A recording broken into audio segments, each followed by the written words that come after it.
ಎಲ್ರಿಗೂ ನಮಸ್ಕಾರ. ನೀವು ನೋಡ್ತಾ ಇದ್ದೀರಾ ಸುದ್ದಿ ಸಮಯ ನ್ಯೂಸ್ ಚಾನಲ್. ಇದು ಲೋಕಲ್ ಎಕ್ಸ್ಪ್ರೆಸ್. ನಾನು ಮಹರ್ದ್ ಡಾಕುಳಿಗೆ ಮತ್ತೆ ಹೊಸ ಸುದ್ದಿಗಳನ್ನು ತೆಗೆದುಕೊಂಡು ನಾವು ನಿಮ್ಮ ಮುಂದೆ ಬರ್ತಾ ಇದ್ದೀವಿ. ಈ ದಿನದ ಪ್ರಮುಖ ಹೆಡ್ಲೈನ್ಸ್ಗಳನ್ನು ನೋಡ್ಕೊಂಡು ಬರೋಣ. ಹರ್ ಘರ್ ತಿರಂಗ ಪ್ರಯುಕ್ತ ಜಿಲ್ಲಾಧಿಕಾರಿಗಳ ಕಚೇರಿ ಸಭಾಂಗಣದಲ್ಲಿ ಸುದ್ದಿಗೋಷ್ಠಿ. ಆಗಸ್ಟ್ 14ರಂದು ಬೆಳಿಗ್ಗೆ 7 ಗಂಟೆಗೆ ತಿರಂಗ ಯಾತ್ರೆ, 8 ಗಂಟೆಗೆ ಬೈಕ್ ರ್ಯಾಲಿ, 10 ಗಂಟೆಗೆ ತಿರಂಗ ಮೇಳ ಆಯೋಜನೆ. ತಿರಂಗದೊಂದಿಗೆ ಸೆಲ್ಫಿ ತೆಗೆದು ಅಪ್ಲೋಡ್ ಮಾಡತಕ್ಕದ್ದು ಜಿಲ್ಲಾಧಿಕಾರಿ Shilpa Sharma. Bidar chamber of commerce ವತಿಯಿಂದ ನಗರದ ಪತ್ರಿಕಾ ಭವನದಲ್ಲಿ ಕರೆದ ಸುದ್ದಿಗೋಷ್ಠಿ. ಸ್ಥಗಿತಗೊಂಡ ಬೀದರ್ ಬೆಂಗಳೂರು ಪುನರ್ ಆರಂಭ ಆಗಬೇಕು. ಸಿಕ್ಕ ಸೌಲಭ್ಯ ಕಳೆದುಕೊಳ್ಳಬಾರದು. ಅಧಿಕಾರಿಗಳು ಮತ್ತು ರಾಜಕಾರಣಿಗಳು ಬೀದರ್ ಏರ್ಪೋರ್ಟ್ ಉಳಿಸಿಕೊಳ್ಳಲು ಇಚ್ಛಾಶಕ್ತಿ ತೋರಬೇಕು. ಬಿಜಿ ಶೆಟ್ಕಾರ್. ಶ್ರಾವಣ ಮಾಸದ ಪ್ರಯುಕ್ತ ಗಾಯಮುಖ್ನಿಂದ ಪಾಪ್ನ ದೇವಸ್ಥಾನದವರೆಗೆ ಜರುಗಿದ ಕಾವಡೆ ಪಾದಯಾತ್ರೆ. ಜಯಘೋಷಗಳೊಂದಿಗೆ ಭಕ್ತಿಯಿಂದ ಆಗಮಿಸಿದ ಭಕ್ತಾದಿಗಳು. ಯಾತ್ರೆಯಲ್ಲಿ ಸುಮಾರು 250ಕ್ಕೂ ಹೆಚ್ಚು ಕಾವಡೆ ಯಾತ್ರಿಕರ ಆಗಮನ. ಗಾಯಮುಖ್ ಜಲವನ್ನು ಮಹಾದೇವನಿಗೆ ಅರ್ಪಣೆ. ಬೈಕ್ ಮತ್ತು ಮೊಬೈಲ್ ಕಳ್ಳತನ ಮಾಡಿದ ಆರೋಪಿಯನ್ನು ಬಂಧಿಸಿದ ಭಾಲ್ಕಿ ಪೊಲೀಸರು. ಟಿವಿಎಸ್ ಮತ್ತು ಹೊಂಡಾ ಶೈನ್ ಬೈಕ್ಗಳನ್ನು ವಶಕ್ಕೆ ಪಡೆದು ಆರೋಪಿಗಳನ್ನು ನ್ಯಾಯಾಂಗ ಬಂಧನಕ್ಕೆ ಕಳುಹಿಸಲಾಗಿದೆ. 6 ಲಕ್ಷಕ್ಕೂ ಅಧಿಕ ಮೌಲ್ಯದ ವಸ್ತುಗಳನ್ನು ಜಪ್ತಿ ಮಾಡಿಕೊಂಡ ಭಾಲ್ಕಿ ಪೊಲೀಸರು. ಇಂದಿನ ವಾರ್ತೆಗಳ ವಿವರಗಳನ್ನು ನೋಡ್ಕೊಂಡು ಬರೋಣ. ಆಗಸ್ಟ್ 14ರಂದು ಬೆಳಗ್ಗೆ 7 ಗಂಟೆಗೆ ಬೀದರ್ ಕೋಟೆಯಿಂದ ನೆಹರು ಕ್ರೀಡಾಂಗಣದವರೆಗೆ ತಿರಂಗ ಯಾತ್ರೆ ಜರುಗಲಿದೆ. ಅಂದು 8 ಗಂಟೆಗೆ ಸಿದ್ದಾರೂಢ ಮಠದಿಂದ ಬೈಕ್ ರ್ಯಾಲಿ ಆರಂಭವಾಗಲಿದೆ. ಅದೇ ಸಮಯಕ್ಕೆ ಅಂದರೆ 8 ಗಂಟೆಗೆ ಬರಿದ್ಶಾಹಿ ಉದ್ಯಾನವನದಿಂದ ತಿರಂಗ ಓಟ ಆರಂಭ ಆಗಲಿದೆ. ಸಾರ್ವಜನಿಕರು ಹಾಗೂ ಅಧಿಕಾರಿಗಳು ತಪ್ಪದೇ ಹೆಚ್ಚಿನ ಸಂಖ್ಯೆಯಲ್ಲಿ ಪಾಲ್ಗೊಳ್ಳಬೇಕೆಂದು ಜಿಲ್ಲಾಧಿಕಾರಿಗಳಾಗಿರುವಂಥ ಶಿಲ್ಪಾ ಶರ್ಮಾ ಅವರು ತಿಳಿಸಿದರು. ನಗರದ ಜಿಲ್ಲಾಧಿಕಾರಿಗಳ ಕಚೇರಿ ಸಭಾಂಗಣದಲ್ಲಿ ಕರೆದ ಸುದ್ದಿಗೋಷ್ಠಿಯನ್ನು ಉದ್ದೇಶಿಸಿ ಮಾತನಾಡಿರುವಂತಹ ಅವರು, ಅಂದು ನೆಹರು ಕ್ರೀಡಾಂಗಣದಲ್ಲಿ ತಿರಂಗದೊಂದಿಗೆ ಸೆಲ್ಫಿ ತೆಗೆದುಕೊಂಡು ಹರ್ಘರ್ತಿರಂಗ.comನಲ್ಲಿ ಅಪ್ಲೋಡ್ ಮಾಡಬೇಕು. ಅದೇ ದಿನ 10 ಗಂಟೆಗೆ ತಿರಂಗ ಮೇಳ ಆಯೋಜನೆ ಕೂಡ ಅಲ್ಲಿಯೇ ಮಾಡಲಾಗಿದೆ. ಆಗಸ್ಟ್ 13ರಂದು ತಪ್ಪದೇ ತಮ್ಮ ಮನೆಗಳ ಮೇಲೆ ಧ್ವಜಾರೋಹಣವನ್ನು ನೆರವೇರಿಸಬೇಕು ಎಂದು ತಿಳಿಸಿದರು. ಆಗಸ್ಟ್ 15ರಂದು ಬೆಳಗ್ಗೆ ನೆಹರು ಮೈದಾನದಲ್ಲಿ ಸ್ವಾತಂತ್ರ್ಯ ದಿನಾಚರಣೆ ಪ್ರಯುಕ್ತ ರಾಷ್ಟ್ರ ಧ್ವಜಾರೋಹಣವನ್ನು ಸಾಯಂಕಾಲ ನೆರವೇರಲಿದೆ. ಆಮೇಲೆ ಸಾಯಂಕಾಲ 6 ಗಂಟೆಗೆ ರಂಗಮಂದಿರದಲ್ಲಿ ವಿವಿಧ ಸಾಂಸ್ಕೃತಿಕ ಕಾರ್ಯಕ್ರಮಗಳು ಕೂಡ ಜರುಗಲಿವೆ ಎನ್ನುವಂಥ ಮಾತನ್ನು ಶಿಲ್ಪಾ ಶರ್ಮಾ ಅವರು ಹೇಳಿದರು.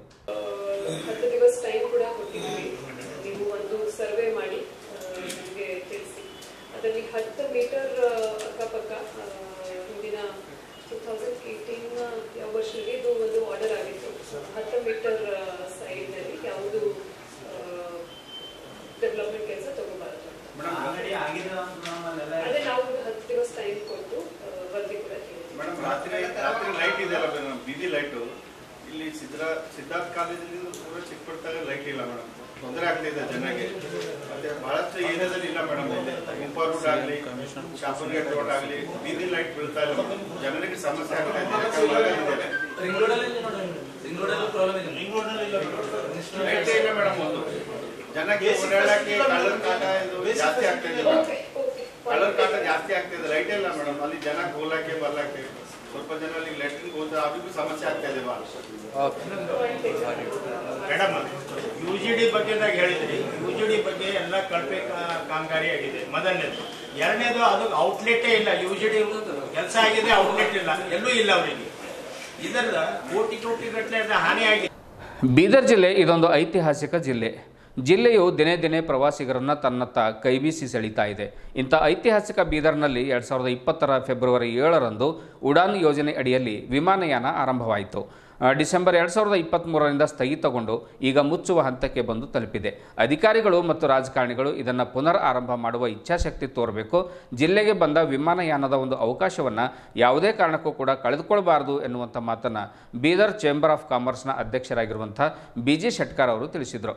ನಗರದ ಜಿಲ್ಲಾ ಪತ್ರಿಕಾ ಭವನದಲ್ಲಿ ಕರೆದ ಸುದ್ದಿಗೋಷ್ಠಿಯನ್ನು ಉದ್ದೇಶಿಸಿ ಮಾತನಾಡಿರುವಂಥ ಅವರು, ಪ್ರಯಾಣಿಕರ ಕೊರತೆಯಿಂದ ವಿಮಾನಯಾನ ಸ್ಥಗಿತಗೊಂಡಿದೆ ಎಂಬುದು ಶುದ್ಧ ಸುಳ್ಳು. ಈ ಹಿಂದೆ ಪ್ರಯಾಣಿಕರ ಸಂಖ್ಯೆ ಹೆಚ್ಚಾದಾಗ ಹೆಚ್ಚಿನ ಆಸನಗಳುಳ್ಳ ವಿಮಾನ ಸೇವೆ ಕೂಡ ಒದಗಿಸಲಾಗಿತ್ತು ಎಂಬುದು ನಂಬಲಾರ್ಹ ಆಗಿರತಕ್ಕಂಥ ಸಂಗತಿಯಾಗಿದೆ. ವಿಮಾನ ಸಂಸ್ಥೆ ನಷ್ಟಕ್ಕೆ ಮೂಲ ಕಾರಣ ಅಸಮಂಜಸ ಒಂದು ಹೋಗಿ ಬರುವಂತಹ ಸಮಯ. ಆ ಸಮಯ ಬದಲಾವಣೆ ಮಾಡಿದರೆ ಇವತ್ತಿಗೂ ಕೂಡ ವಿಮಾನಯಾನ ಸಂಸ್ಥೆ ಲಾಭದಲ್ಲಿ ಬರುತ್ತೆ ಮತ್ತು ಹೋಗಿ ಬರುವಂಥ ಪ್ರಯಾಣಿಕರ ಸಂಖ್ಯೆ ಜಾಸ್ತಿ ಆಗುತ್ತೆ. ಬೀದರ್ ವಿಮಾನಯಾನ ಕೂಡ ಉಳಿಸ್ಕೊಂಡಂಗಾಗುತ್ತೆ ಎನ್ನುವಂಥ ಮಾತನ್ನು ಬಿಜಿ ಶೆಟ್ಕಾರ್ ಅವರು ಹೇಳಿದರು. ಈಗಾಗಲೇ ಬೀದರ್ ಏರ್ಪೋರ್ಟ್ನಲ್ಲಿರುವ ಸಿಬ್ಬಂದಿಗಳಿಗೆ ಬೇರೆಡೆಗೆ ವರ್ಗಾವಣೆ ಮಾಡಲಾಗಿದೆ ಎಂಬ ಮಾಹಿತಿ ಕೂಡ ಬಂದಿದೆ. ವರ್ಗಾವಣೆಗೊಂಡ 60 ಜನ ಸಿಬ್ಬಂದಿಗಳಿಗೆ ಪುನಃ ಇಲ್ಲಿಗೆ ನಿಯೋಜನೆ ಮಾಡಬೇಕಾದ್ರೆ ಮತ್ತೆ ಬಹಳ ಕಷ್ಟಕರವಾಗಿರ್ತಕ್ಕಂಥ ಕೆಲಸ. ಆದ್ದರಿಂದ ಆ ಸಿಬ್ಬಂದಿಗಳನ್ನು ಯಾವುದೇ ಕಾರಣಕ್ಕೂ ಕೂಡ ವರ್ಗಾವಣೆ ಮಾಡಬಾರ್ದು. ಯಾವುದೇ ಕಾರಣಕ್ಕೂ ಬೀದರ್ ವಿಮಾನಯಾನ ಕೈತಪ್ಪಿ ಹೋಗಬಾರ್ದು. ವಿಮಾನ ಹಾರಾಟದ ಸಮಯ ಬೆಳಗ್ಗೆ ಹೋಗುವುದು ಮತ್ತು ಸಾಯಂಕಾಲ ಬರುವುದು ಈ ರೀತಿ ಬದಲಾವಣೆ ಮಾಡಬೇಕೆಂದು ಶೆಟ್ಕಾರ್ ಅವರು ಆಗ್ರಹ ಮಾಡಿದರು. ಬೀದರ್ ವಿಮಾನಯಾನ ಸೇವೆಗೆ IATA ಸಂಸ್ಥೆಯಿಂದ IQ ಕೋಡ್ ಕೂಡ ಸಿಕ್ಕಿದೆ. ಈ ಕೋಡ್ ಉಳಿಸಿಕೊಳ್ಳುವುದು ಪ್ರತಿಯೊಬ್ಬ ನಾಗರಿಕನ ಕರ್ತವ್ಯ ಕೂಡ ಹೌದು.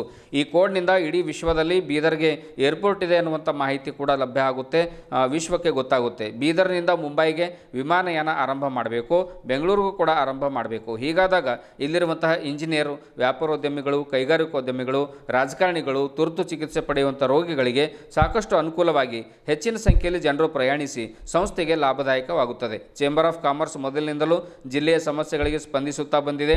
ಈ ಹಿಂದೆ ರೈಲ್ವೆ ಲೇನ್ಗಳನ್ನು ಮಾಡಿಸುವಂಥದ್ದಾಗಿರ್ಬೋದು, ಆಮೇಲೆ ವೆಟರ್ನರಿ ಕಾಲೇಜು ಆರಂಭ ಮಾಡುವಂಥದ್ದಾಗಿರ್ಬೋದು, ಮೆಡಿಕಲ್ ಕಾಲೇಜು ಆರಂಭ ಮಾಡುವಂಥದ್ದಾಗಿರ್ಬೋದು, ಇವೆಲ್ಲವುಗಳಲ್ಲೂ ಕೂಡ ಹೋರಾಟವನ್ನು ಮಾಡಿಕೊಂಡು ಸ್ಪಂದಿಸ್ತಾ ಬಂದಿದೆ, ಜಯ ಗಳಿಸ್ಕೋತಾ ಬಂದಿದೆ. ಬೀದರ್ ಜಿಲ್ಲೆಗೆ ಒದಗಿ ಬಂದ ವಿಮಾನಯಾನದ ಅವಕಾಶ ಈಗ ಯಾವುದೇ ಕಾರಣಕ್ಕೂ ಕೂಡ ಕಳೆದುಕೊಳ್ಳದಂತೆ ಅಗತ್ಯ ಕ್ರಮವನ್ನು ಕೈಗೊಂಡು ಬೀದರ್ ಜನರ ಬವಣೆಯನ್ನು ನೀಗಿಸಬೇಕು ಅನ್ನುವಂಥ ಮಾತನ್ನು BG ಶೆಟ್ಕರ್ ಅವರು ಬಹಳ ಕಳಕಳಿಯಿಂದ ಸುದ್ದಿಗೋಷ್ಠಿಯಲ್ಲಿ ಹೇಳ್ತಾರೆ. ಸುದ್ದಿಗೋಷ್ಠಿಯಲ್ಲಿ ಚೇಂಬರ್ ಆಫ್ ಕಾಮರ್ಸ್ನ ಕಾರ್ಯದರ್ಶಿ ಡಾಕ್ಟರ್ ವೀರೇಂದ್ರ ಶಾಸ್ತ್ರಿ, ಸಹ ಕಾರ್ಯದರ್ಶಿ ರಾಜಶೇಖರ್ ಮಿಟ್ಕಾರಿ, ಸೋಮಶೇಖರ್ ಪಾಟೀಲ್ ಗಾದ್ಗಿ, ಬಸವರಾಜ ಸ್ವಾಮಿ ಹೆಡ್ಗಾಪುರ್, ವೈಜನಾಥ್ ಪಾಟೀಲ್ ಸೇರಿದಂತೆ ಇನ್ನಿತರರು ಉಪಸ್ಥಿತರಿದ್ದರು. ಮೆಡಿಕಲ್ ಕಾಲೇಜ್ ಇದೆ, ಇಷ್ಟೆಲ್ಲ ಗೌರ್ಮೆಂಟ್ ಆಫೀಸರ್ಸ್ ಇದ್ದಾರೆ, ಆಮೇಲೆ ಟೂರಿಸಂ ಇದೆ, ಇಂಡಸ್ಟ್ರಿಗಳಿವೆ. ನಮ್ಗಿದು ಏರ್ಪೋರ್ಟ್ ಬೇಕೇ ಬೇಕು. ನಮಗಿನ್ನ ಇಲ್ಲಿಂದ ನಮಗೆ ಬಾಂಬೆ ಕೇಳ್ತಾ ಇದ್ದೇವೆ. ನಾವೇನ್ ನಂಬುದೇನು, ಈ ಗುಲ್ಬರ್ಗ ನಡೀತಾ ಇದೆಯಾ, ನಮ್ದು ಆದ್ಮೇಲೆ ಚಾಲು ಆಯ್ತು ಅದು. ಇವ್ರು ಜನ ಹೋಗ್ತಾ ಇಲ್ಲ ಅಂಬುದೇನು ಮೈಂಡ್ ಹಾಕೊಂಡ್ರಿ ತಪ್ಪದು. ಜನ 50 ಸೀಟ್ ಇದೆ, 25 ಉಡಾನ್ ಸ್ಕೀಮ್ ಅಂತ, 25 ಪ್ರೈವೇಟ್ ಅವರು. ಆ ಉಡಾನ್ದಾಗ ಅಂದ್ರೆ ಕೆಟಗರಿ ಇದೆ ರೀ, 1,500 ರೂಪಾಯಿ ಇದೆ, ಮತ್ತೆ 2,000 ರೂಪಾಯಿ ಇದೆ, ಹಿಂಗೇನೋ ಸ್ಟೆಪ್ ಇದೆ. ಅವರು ಈ ಸ್ಟ್ರೀಟ್ ಬುಕ್ ಫಸ್ಟ್ ಬುಕ್ ಮಾಡಿದ್ರೆ ಇಷ್ಟು, ಸೆಕೆಂಡ್ ಬುಕ್ ಮಾಡಿದ್ರೆ ಇಷ್ಟು, ಅವ್ನು 25 ಟಿಕೆಟ್ಸ್. ಅವನು ಮಾರ್ಕೆಟ್ ಇಂದ ಒಂದು ವ್ಯಾಪಾರಸ್ಥ, ಅವನು 6,000 ಕೊಟ್ಟಿದ್ದಾರೆ, 7,000 ಕೊಟ್ಟಿದ್ದಾರೆ. ಹೋಗ್ಬೇಕಲ್ಲ, ಅದರಿಂದ ಹೋಗ್ತಾರೆ ಸರ್. ನಾವು ಅಂಬುದೇನು, ಈ ಫೆಸಿಲಿಟಿ ಇದ್ದಿದ್ದು ನಮ್ದು ಇಲ್ಲಿಂದ ಹೋಗ್ಬಾರ್ದು, ಅದೇ ಉದ್ದೇಶ. ಬೇರೆ ರೀಸ್ಟಾರ್ಟ್ ಮಾಡ್ಬೇಕು, ಹೆಂಗಾರ ಮಾಡಿಲಿ ರೀಸ್ಟಾರ್ಟ್ ಮಾಡ್ಬೇಕು, ಹೇಗಾದ್ರೂ ಮಾಡಿ.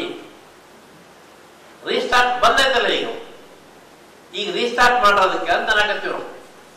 ರೀಸ್ಟಾರ್ಟ್ ಆಯ್ತಂದ್ರ ಬಹಳ ಅನುಕೂಲ ಇರ್ತದೆ. ಟೂರಿಸಂಗೆ ಆಯ್ತು, ಇಂಡಸ್ಟ್ರಿಯಲಿಸ್ಟ್ ಆಯ್ತು, ಸರ್ಕಾರಿ ನೌಕರರಿಗೆ ಆಯ್ತು, ರಾಜಕಾರಣಿಗಳಿಗೂ ಸಹ ಎಲ್ಲರಿಗೂ ಅನುಕೂಲ ಆಗೋದಿದೆ. ಯಾಕೆ ಇದು ಯಾರಿಂದ ಅದು ನೋಡ್ಬೇಕಲ್ಲ, ರೀಸನ್ ಯಾಕೆ ಆಗ್ತಾ ಇದೆ. ಪ್ಯಾಸೆಂಜರ್ಸ್ ಅಂತೂ ಇಲ್ಲ, ಪ್ಯಾಸೆಂಜರ್ ರೀಸನ್ ಇಲ್ಲ, ಟೈಮ್ ಚೇಂಜ್ ಆಗೋದಂತ ರೀಸನ್ ಇದೆ.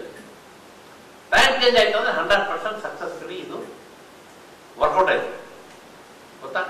ಆಮೇಲೆ ಬಾಂಬೆನಲ್ಲಿ ಬಂದು ಇಲ್ಲಿ ಹಾಟ್ ಮಾಡಿ ಹೆದರಕ್ಕೆ ಹೋಗ್ಬೋದಲ್ಲ. ಮಾಡೋದಿದ್ರೆ ಏನಾದ್ರು ಮಾಡಬಹುದು. ನಾನು ಅಂಬುದೇನು, ಯಾರು ಓನರ್ಸ್ ಅದಲ್ಲ ಇವ್ರ ಜೊತೆಗೆ ಚರ್ಚೆ ಮಾಡಿ ಹೇಗಾದ್ರೂ ವಯಬಲ್ ಆಗುತ್ತೆ. ಬರೀ ಉಡಾನ್ ಸ್ಕೀಮ್ ಹೋಗಿದೆ ಅಂತ ತಿಳ್ಕೊಂಡು ನಡೀತಾ ಇಲ್ಲ ಅನ್ನೋದು ತಪ್ಪು, ಆಮೇಲೆ ಜನ ಹೋಗ್ತಾ ಇಲ್ಲ ಅನ್ನೋದು ತಪ್ಪು. ಈಗ ನಮಗೆ ಇಮೇಜಸ್ ಸಿಕ್ಕಿದೇನ್ರಿ, ಪ್ಯಾಸೆಂಜರ್ ಹೋಗ್ತಾ ಇಲ್ಲ ಅಂತ ಹೇಳಿ ಪೇಪರ್ದಾಗೆಲ್ಲ ಬಂದು ನೋಡಿದ್ರು ನಾವು ಸಹ. ಲಾಸ್ ಆಗ್ತಾ ಇದೆ ಅವರಿಗೆ. But when we go in detail ಅದ್ರಾಗೇನೋ ಗೊತ್ತಾಗಿದೆ ನಮ್ಗೆ. ನಮ್ಮ ಕೆಲವು ಇನ್ಫಾರ್ಮೇಶನ್ ಪ್ರಕಾರ 90% ಆಕ್ಯುಪೆನ್ಸಿ ಇದೆ.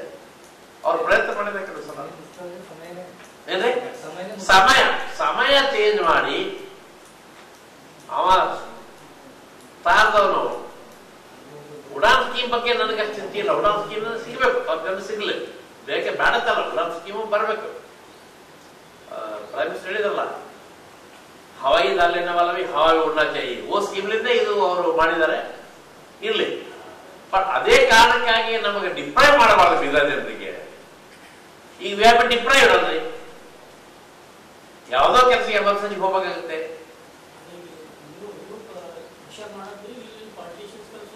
ಚೀಫ್ ಸೆಕ್ರೆಟರಿ ಅವ್ರ ಮೇಡಮ್ ಅವರಿಗೆ ಭೇಟಿ ಆಗಲಿ, ಅವ್ರಿಗೆ ಫೋನ್ ಮಾತಾಡಿ ಏನ್ ಪರಿಸ್ಥಿತಿ ಇದೆ, ಅಥವಾ ಸ್ಟಾಫ್ ಜೊತೆಗೆ ಅವನದೇನು ಪ್ರಾಬ್ಲಮ್ಸ್ ಇದೆ.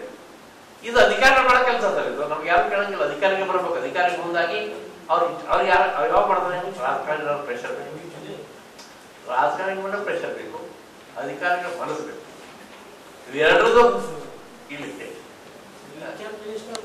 ಪ್ರತಿ ವರ್ಷದಂತೆ ಈ ವರ್ಷವೂ ಕೂಡ ಕಾವಡೆ ಯಾತ್ರೆಯನ್ನು ದಕ್ಷಿಣ ಕಾಶಿ ಎನಿಸಿಕೊಂಡಿರುವಂತಹ ಮೈಲಾರ್ ಸಮೀಪದ ಗಾಯಮುಖದಿಂದ ಪಾಪನಾಶ ದೇವಸ್ಥಾನದವರೆಗೆ ನಸುಕಿನ ಜಾವ 5 ಗಂಟೆಯಿಂದಲೇ ಗಾಯಮುಖ ದೇವಸ್ಥಾನದಿಂದ ಅಂದರೆ ಆಕಳ ಒಂದು ಮುಖದಲ್ಲಿ ಬರುವಂತಹ ಆ ಒಂದು ಜಲವನ್ನು ತೆಗೆದುಕೊಂಡು ತುಂಬಿಕೊಂಡು ಬಿದಿರು ಬಡಿಗೆಗೆ 2 ಕಳಸಿಯನ್ನು ಕಟ್ಟಿಕೊಂಡು ಅದರಲ್ಲಿ ಜಲವನ್ನು ತುಂಬಿಕೊಂಡು ಪಾದಯಾತ್ರೆ ಮೂಲಕವಾಗಿ ಭಕ್ತರು ಪಾಪನಾಶ ದೇವಸ್ಥಾನವರೆಗೆ ಬಂದರು. ಸುಮಾರು 250ಕ್ಕೂ ಹೆಚ್ಚು ಭಕ್ತರು ಈ ಒಂದು ಕಾವಡೆ ಯಾತ್ರೆಯಲ್ಲಿ ಪಾಲ್ಗೊಂಡಿದ್ದರು. ಈ ಒಂದು ಪವಿತ್ರ ಜಲವನ್ನು ಪಾಪನಾಶ ದೇವಸ್ಥಾನದಲ್ಲಿರುವಂಥ ಮಹಾದೇವನಿಗೆ ಅರ್ಪಣೆ ಮಾಡುವಂಥದ್ದು ಪ್ರತಿ ವರ್ಷದಂತೆ ಈ ವರ್ಷವೂ ಕೂಡ ಒಂದು ರೂಢಿಯಾಗಿದೆ. ಆ ಭಕ್ತಾದಿಗಳು ಈ ಒಂದು ಹರಕೆಯನ್ನು ತೀರಿಸಿದರು. ಹೀಗೆ ಮಾಡಿದರೆ ಕಾಲಕಾಲಕ್ಕೆ ಮಳೆ ಬೆಳೆ ಸಮೃದ್ಧಿಯಾಗಿ ಜನಜೀವನ ನೆಮ್ಮದಿಯಿಂದ ಸುಖದಿಂದ ಬದುಕ್ತಾರೆ ಎನ್ನುವಂಥದ್ದು ಶತಮಾನಗಳಿಂದ ನಡ್ಕೊಂಡು ಬಂದಿರತಕ್ಕಂಥ ಪದ್ಧತಿಯಾಗಿದೆ ಎನ್ನುವಂಥ ಮಾತನ್ನು ಕೂಡ ಭಕ್ತಾದಿಗಳು ಹೇಳಿದರು. ಬಳಿಕ ಪಾಪನಾಶ ಮಂದಿರದಲ್ಲಿ ಕಾವಡೆ ಯಾತ್ರಿಕರಿಗೆ ಮಹಾಪ್ರಸಾದದ ವ್ಯವಸ್ಥೆಯನ್ನು ಮಾಡಲಾಗಿತ್ತು. ಅವರೆಲ್ಲರಿಗೂ ಕೂಡ ಪ್ರಸಾದ ವ್ಯವಸ್ಥೆಯನ್ನು ಮಾಡಿದರು. ಆಮೇಲೆ ಆ ಭಕ್ತಾದಿಗಳು ದೇವರ ದರ್ಶನವನ್ನು ಪಡೆದುಕೊಂಡು ಧನ್ಯರಾದರು. ಎಂದಿನಂತೆ ಶ್ರಾವಣ ಮಾಸದ ಪ್ರಯುಕ್ತ 2ನೇ ಸೋಮವಾರವೂ ಸಾವಿರಾರು ಭಕ್ತರು ಪಾಪನಾಶ ದೇವಸ್ಥಾನಕ್ಕೆ ಆಗಮಿಸಿದರು. ಸಾಲಾಗಿ ಸರತಿ ಸಾಲಿನಲ್ಲಿ ನಿಂತು ದರ್ಶನ ಕೂಡ ಪಡ್ಕೊಂಡ್ರು. ಬಂದ ಭಕ್ತಾದಿಗಳಿಗೆ ಮಹಾಪ್ರಸಾದದ ವ್ಯವಸ್ಥೆಯನ್ನು ಮಾಡಲಾಗಿತ್ತು. ಕಾಯಿ, ಕರ್ಪೂರ, ಬಿಲ್ವಪತ್ರೆ, ಹೂವು, ದೀಪ, ಧೂಪ, ನೈವೇದ್ಯ ಸಮರ್ಪಣೆ ಮಾಡಿ ಭಕ್ತರು ಮನೆಗೆ ತೆರಳಿದರು. ಕೆಲವು ಭಕ್ತಾದಿಗಳು ನಸುಕಿನ ಜಾವದಿಂದಲೇ ತಮ್ಮ ತಮ್ಮ ಮನೆಯಿಂದ ಬರಿಗಾಲಲ್ಲಿ ನಡೆದುಕೊಂಡು ಬಂದು ಮಹಾದೇವನ ದರ್ಶನ ಪಡೆಯುತ್ತಿರುವ ದೃಶ್ಯ ಕಂಡುಬಂತು. ಇದೇ ವೇಳೆ ಕಾವಡೆ ಯಾತ್ರೆಯಲ್ಲಿ ಪ್ರಮುಖರಾದ ಚಂದ್ರಕಾಂತ್ ಶೆಟ್ಕಾರ್, ಬಸವರಾಜ್ ಶೀಲ್ವಂತ್, ರಾಜ್ಕುಮಾರ್ ಸ್ವಾಮಿ, ಸಂತೋಷ್ ಜಗದಾಳೆ, ವಿಜಯಕುಮಾರ್ ಪಾಟೀಲ್, ದಯಾನಂದ್ ಬಿರಾದರ್, ಪ್ರಭಾವತಿ, ಸರಸ್ವತಿ, ಮಲ್ಲಮ್ಮ ಸಂತಾಜಿ, ಸುವರ್ಣ, ಶ್ರೀದೇವಿ ಸೇರಿದಂತೆ ಇನ್ನಿತರರು ಉಪಸ್ಥಿತರಿದ್ದರು.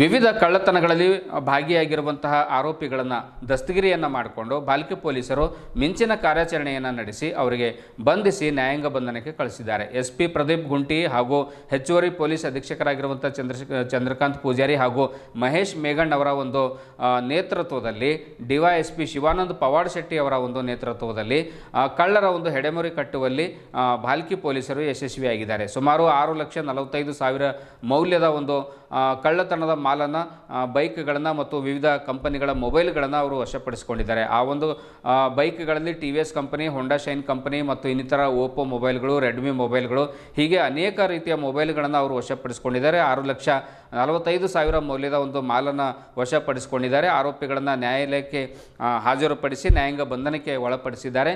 ಆ ಒಂದು ಪೊಲೀಸರ ಒಂದು ಕಾರ್ಯಾಚರಣೆಗೆ SP ಪ್ರದೀಪ್ ಗುಂಟಿ ಅವರು ಶ್ಲಾಘನೆಯನ್ನು ಒಂದು ವ್ಯಕ್ತಪಡಿಸಿದ್ದಾರೆ. ಅವರಿಗೆ ಪ್ರಮಾಣ ಪತ್ರಗಳನ್ನು ಕೂಡ ವಿತರಣೆ ಮಾಡಿದ್ದಾರೆ ಮತ್ತು ಬಹುಮಾನಗಳನ್ನು ಕೂಡ ಘೋಷಣೆ ಮಾಡಿದ್ದಾರೆ. ಶಿವಾನಂದ್ ಪವಾಡ್ ಶೆಟ್ಟಿ ಅವರ ಒಂದು ನೇತೃತ್ವದಲ್ಲಿ ಕಳ್ಳರ ಒಂದು ಹೆಡೆಮುರಿ ಕಟ್ಟುವಲ್ಲಿ ಬಾಲ್ಕಿ ಪೊಲೀಸರು ಯಶಸ್ವಿಯಾಗಿದ್ದಾರೆ. ಸುಮಾರು 6,45,000 ಮೌಲ್ಯದ ಒಂದು ಕಳ್ಳತನದ ಮಾಲನ್ನು, ಬೈಕ್ಗಳನ್ನು ಮತ್ತು ವಿವಿಧ ಕಂಪನಿಗಳ ಮೊಬೈಲ್ಗಳನ್ನು ಅವರು ವಶಪಡಿಸಿಕೊಂಡಿದ್ದಾರೆ. ಆ ಒಂದು ಬೈಕ್ಗಳಲ್ಲಿ TVS ಕಂಪನಿ, ಹೋಂಡಾ ಶೈನ್ ಕಂಪನಿ ಮತ್ತು ಇನ್ನಿತರ ಓಪೋ ಮೊಬೈಲ್ಗಳು, ರೆಡ್ಮಿ ಮೊಬೈಲ್ಗಳು, ಹೀಗೆ ಅನೇಕ ರೀತಿಯ ಮೊಬೈಲ್ಗಳನ್ನು ಅವರು ವಶಪಡಿಸಿಕೊಂಡಿದ್ದಾರೆ. 6,45,000 ಮೌಲ್ಯದ ಒಂದು ಮಾಲನ್ನು ವಶಪಡಿಸಿಕೊಂಡಿದ್ದಾರೆ. ಆರೋಪಿಗಳನ್ನು ನ್ಯಾಯಾಲಯಕ್ಕೆ ಹಾಜರುಪಡಿಸಿ ನ್ಯಾಯಾಂಗ ಬಂಧನಕ್ಕೆ ಒಳಪಡಿಸಿದ್ದಾರೆ. ಆ ಒಂದು ಪೊಲೀಸರ ಒಂದು ಕಾರ್ಯಾಚರಣೆಗೆ SP ಪ್ರದೀಪ್ ಗುಂಟಿ ಅವರು ಶ್ಲಾಘನೆಯನ್ನು ಒಂದು ವ್ಯಕ್ತಪಡಿಸಿದ್ದಾರೆ. ಅವರಿಗೆ ಪ್ರಮಾಣ ಪತ್ರಗಳನ್ನು ಕೂಡ ವಿತರಣೆ ಮಾಡಿದ್ದಾರೆ ಮತ್ತು ಬಹುಮಾನಗಳನ್ನು ಕೂಡ ಘೋಷಣೆ ಮಾಡಿದ್ದಾರೆ. ಇದುವರೆಗೂ ಸುದ್ದಿ ಕೊಟ್ಟಿರುವ ನಾನು ಮಹರ್ದೊಡ ಆಕಳಿಗೆ ಮತ್ತೆ ಮುಂದಿನ ವಾರ್ತೆಗಳೊಂದಿಗೆ ಭೇಟಿಯಾಗೋಣ. ವಂದನೆಗಳು. ಆ ಒಂದು ಪರಮ ಪವಿತ್ರ ಪುಣ್ಯಕ್ಷೇತ್ರದಲ್ಲಿ ಕುಳಿತು ಬರೆದಿರ್ತಕ್ಕಂಥ ಮಹಾಕಾವ್ಯ ಯಾವುದು? ಪ್ರಭುಲಿಂಗ ಲೀಲೆ. ಅದರ ಆ ಒಂದು ಪ್ರಭುಲಿಂಗ ಲೀಲೆಯ ಮಹಾಕಾವ್ಯದ ಪ್ರಾರಂಭದ ದಿನ ಇಂದು ಮಂಗಳಾಚರಣೆಯಿಂದ ನಾವು ಪ್ರಾರಂಭ ಮಾಡ್ತಾಯಿದ್ದೀವಿ.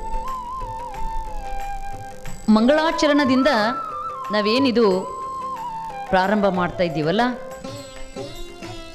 ಮಂಗಳದ ಆಚರಣೆನೇ ಮಂಗಳಾಚರಣೆ ಅಂತ.